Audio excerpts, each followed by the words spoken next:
గత వైసీపీ ప్రభుత్వంలో అమరావతిని నాశనం చేశారని టీడీపీ సీనియర్ నేత బుద్దా వెంకన్న ఆరోపించారు. 3 రాజధానుల పేరుతో అమరావతిని పట్టించుకోలేదని మండిపడ్డారు.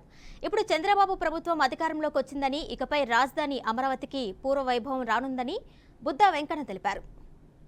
ప్రజలు సైకో అని ఎందుకంటారంటే, అమరావతిని చంపేయడానికి శాసన మండలిని రద్దు చేద్దామనుకున్నాడు.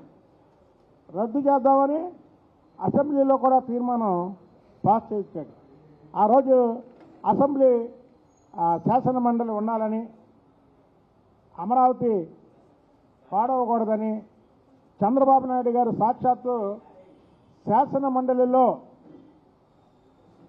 విజిటర్స్ కూర్చునే దాంట్లో కూర్చొని మండలిని సమావేశాలని పర్యవేక్షిస్తుంటే ఆఖరికి జగన్మోహన్ రెడ్డి తట్టుకోలేక అవాళ జగన్మోహన్ రెడ్డి పెట్టినటువంటి ప్రలోభాలకి ఒకరో ఇద్దరు తప్ప మిగతా వాళ్ళందరూ కూడా చంద్రబాబు నాయుడు గారు చెప్పిన మాట ప్రకారం ఆ రోజు పార్టీకి విప్పుగా కూడా నేనే ఉన్నా, విప్పు జారీ చేశా.